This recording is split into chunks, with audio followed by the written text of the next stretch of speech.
How's it going? Be happy to answer any questions that I can. Jon, over the last three games, you guys are +5 on turnovers, 24 points off turnovers, 5 interceptions.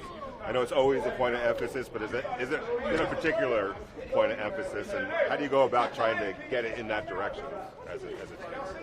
Well, it's a goal I think not only we have, everybody has. The pass rush usually plays a big part in that, pressure on the quarterback. And we've had a lot more pressure on the quarterback, and it's, I think, helped result in gaining turnovers. And our offensive guys have been pretty good taking care of the ball. We got to do a little better job this week because the Jets are coming from everywhere.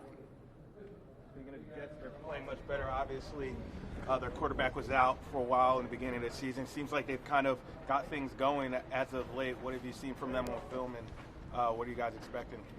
They got a lot of good players. You know, they put a lot of good players on that roster, and like you say, Darnold is getting healthy and playing good.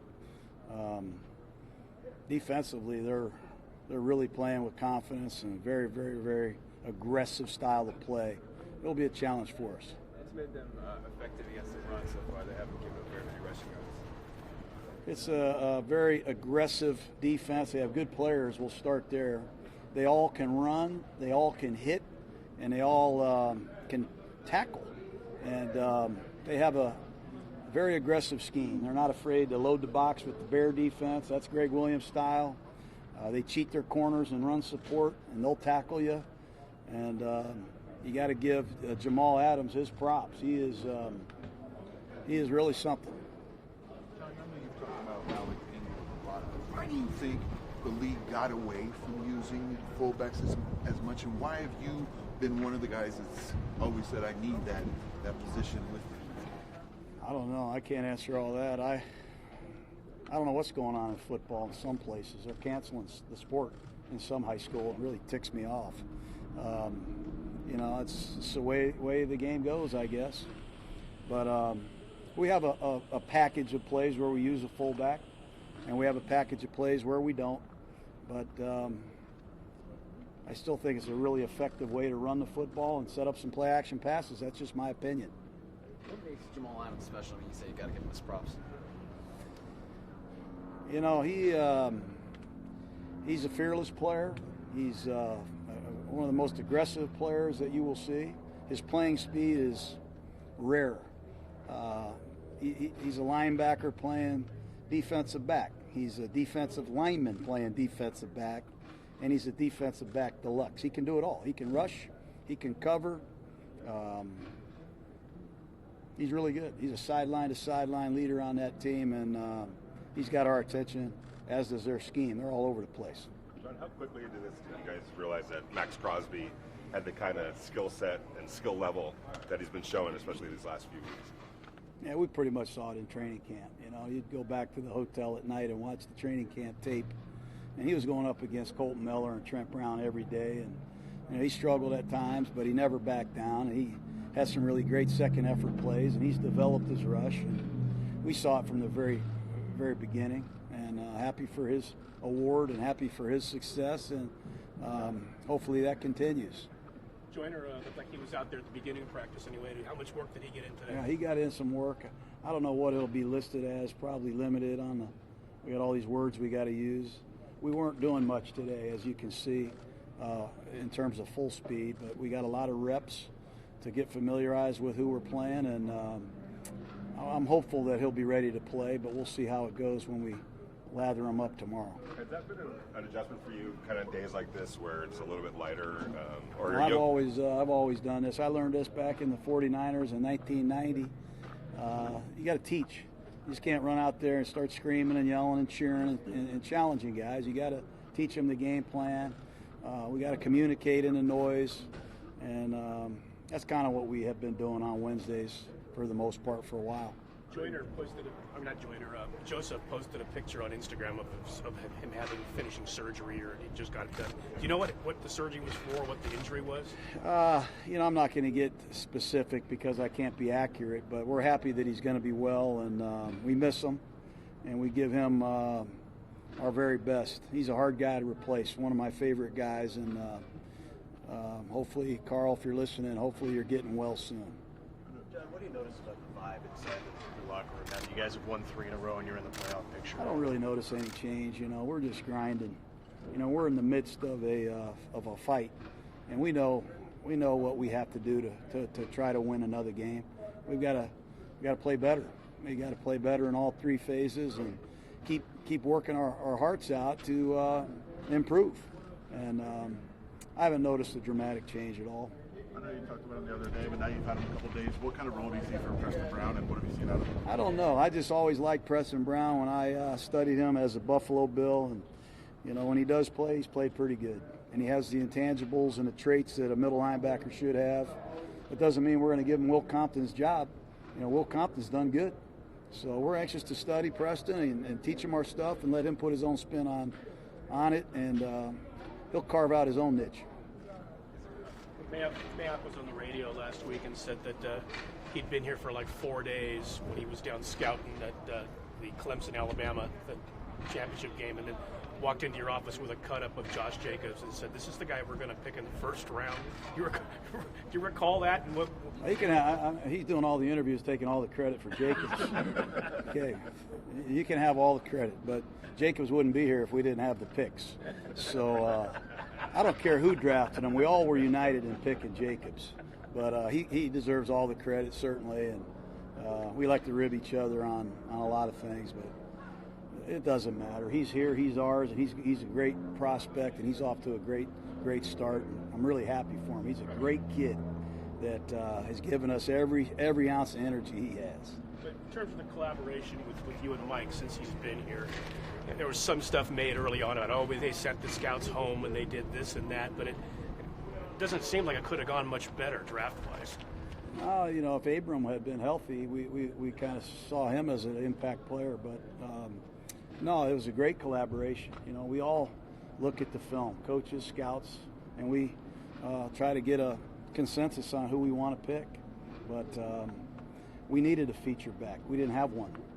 And we got one in the first round, and we're going to try to add some pieces next year with all the picks that we've assembled. And that's one vehicle to get better. And you got to give Mike credit. He's done a nice job.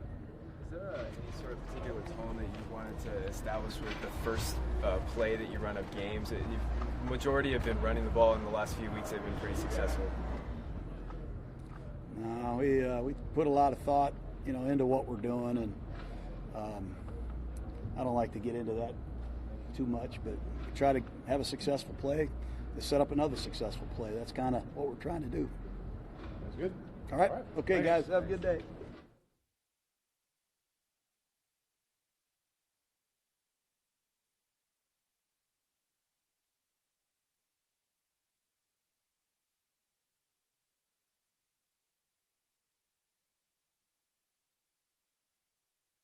Absolutely. Questions for Derek? Back to where it all started. Yeah. How much do you actually remember about that game? My first completion. First start, so you have to remember a lot. First completion, I slipped throwing a flat route to Marcel. First touchdown, I checked to a little route to throw Streeter a touchdown. End of the game, I threw James Jones a touchdown. They brought a blitz and didn't cover somebody.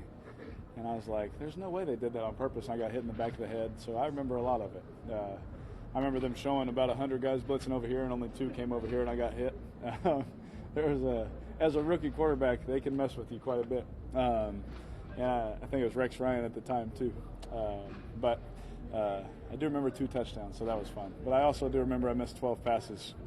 So that definitely still bugs me. Have you ever, just for the heck of it, put that tape in and looked at it to see, all right, this is what I was then? No. No, I don't want to see what I was then.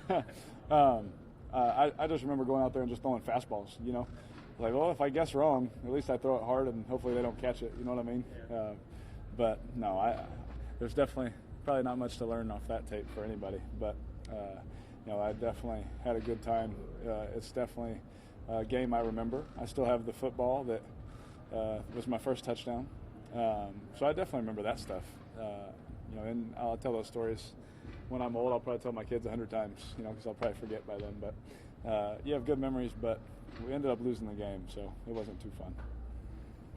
John spoke very highly of the Jets defense, specifically Jamal Adams. What do you see from them on film? Yeah, Jamal Adams is one of the best players in the league. That guy's unreal. When you turn the tape on, you can feel his presence without being there. You know what I mean? I remember we played him. When did we play him? 16 here, 17, 15 or 16 here, right? It was 17. We played him here, and I remember telling him after the game, I said, "Man, keep that intensity. If you can play like that all the time," because I was impressed by him. I said, "If you can play like that all the time, you're going to be one of the best to be in this league." Now, I have nothing to do with him being one of the best in the league, but I do remember having that conversation, right? And remember having that conversation and then just paying attention to him his whole career. I was like, can he really keep that energy up all the time? And he has. It's been very impressive to watch, whether they're winning, whether they're losing, no matter what's going on, behind the scenes. He brings that same energy every time, and very impressive. I have nothing but respect for him. He's not just one of the best safeties, one of the best football players in the NFL. Definitely one of the most physical. It's fun to watch him play. And their whole defense. They fly around, secondary, linebackers, D-line. They all hit. They're all physical. They play nasty. Very, very good group. Very good football team too. They're again. People. Talk about records and all those kind of things. Let's pump the brakes a little bit. They were without their quarterback for a while. They're just getting healthy, and you're seeing what they're able to do when they're all out there together. And very, very tough game ahead of us, but looking forward to it. Derek, I know you've cautioned guys not to get too far ahead of themselves as this season is unfolding, but do you notice anything different in the locker room, a little different vibe, or as this is unfolding like this? To be honest, no, because we've always had a group that has had great energy, right? Whether it was OTAs, workouts, meetings, training camp, all those kind of things. We've had great energy all the time, and so the fact that there's still great energy in the locker room, that does not surprise me. The fact that when we lost a couple games in a row back, at the beginning of the season, the same energy was still there. It doesn't surprise me as it is now, because we don't get into wins and losses. We don't get into stats and all those kind of things, player of the weeks and all that kind of stuff, because it really doesn't matter until the end of the season, right? The only thing that matters is that we keep doing our same process and we love what we're doing and who we're doing it with. And if we can maintain that thought, that single mindset, the rest takes care of itself. Is there something to be said about that energy being rewarded a little bit, getting the wins for it? Absolutely, because then you start to see what we're doing is right, and when we do what our coaches say, when we execute our assignments, when everyone just does their job, everyone gets to benefit from it, right? I guarantee you Max Crosby isn't just sitting there saying, yeah, I got 4 sacks. Well, there's 10 other guys on that defense to help you get those 4 sacks. There's good cover guys. There's good play calls. There's good stunts. There's good guys next to you. And same thing with Josh. Same thing always with myself is there's 10 other guys on the field with you. And the coaches are helping put a plan together to help us, produce and things like that. So as long as our guys can keep a level head, which they will, and we'll make sure of that with those young guys. But as long as we keep a level head, it's nice to see our process be rewarded. How much do you personally adjust for cold weather games? Playing cold weather, how big is that deal? For you? I'll wear it honestly, just when it gets colder. Sometimes if it's dry, I just wear a glove. Just to help with the ball handling and the run game and quarterback center exchanges, things like that. But when it comes to, I love it cold. If I could have it 50 degrees in my house, I would. My wife would kill me, but I'd do it. So I've never really minded the cold or anything like that. Playing in the Mountain West, you play a lot of cold games, especially at night. Reno, Laramie, Wyoming, some of the desolate places. And so you kind of get used to it. But I never really had a problem with it. Coming from Fresno, you kind of get shocked by it, but you get used to it real quick. Do you know Sam at all, and are there things that he's going through that you can appreciate, having gone through something similar? I don't know him. I know people that know. We're kind of linked, throughout the deal. But I've heard nothing but great things about him from the people that I trust and who I like. They speak very highly of him. Works his tail off. He's obviously a great playmaker. I really liked him in college. Was a fan of his. And all those things. I remember watching him play a couple times because some of my coaches coach in the Pac-12 also, so when he'd play, I get to watch him then and all that. So it was sad to hear when he got sick and all that. No one wish that for anybody, but I'm glad he's doing better. Glad he's feeling better, and he's playing really well. Going back to Adams, he gets a lot of sacks for safety. How do you account for that? Is that a big stress this week? Huge stress. If you don't account, for that guy, he can ruin a football game. As we saw, in the Giants film, just taking the ball away from quarterbacks and things like that. It's happened to all of us, Daniel. Don't worry about it. Those things happen, but you see him make these plays, and it changes the outcomes of games. And you have to account for him. You have to be alert for him, but you also have to trust your rules. Because they're a smart staff. They've been around the block. They know how to use him to make you think one thing and do another. You know what I mean? Throw the left hook when you're ready for the right. Kind of a thing. So you just prepare with your rules, and you prepare with what coach's game plan is. Put that in place. But absolutely, he's one of those guys you have to know where he's at. After 3 games in a row at home, you're going back on the road, going back across the country. Just how much is the experience of maybe going on that 11-month road trip prepare you for what this is now? Oh yeah. These little road trips are nothing now. We're flying all the way across to New York, and we're like, that's half the flight, from what we're used to. And it'll be good for us. It's always good. Actually, it's so funny talking to our guys. We have a good routine of little games we play together, little team bonding things that we do. And some of the guys are like, man, we get to go on the road this week, because they're excited to bond some more, play some of our little games that we play. You know what I mean? And that's the makings of a group that gets along and loves being around each other. So, you always want to play at home. We always want to play at home, but when you got to go on the road, I think that we've had a lot of practice at it. 2 more? You like New York City? Do I like New York City? Yeah, I like New York, but I'm more of a country kind of guy. I like a little bit more land than the bang for your buck out there. So. All set? Good. Thanks, guys. Thank you.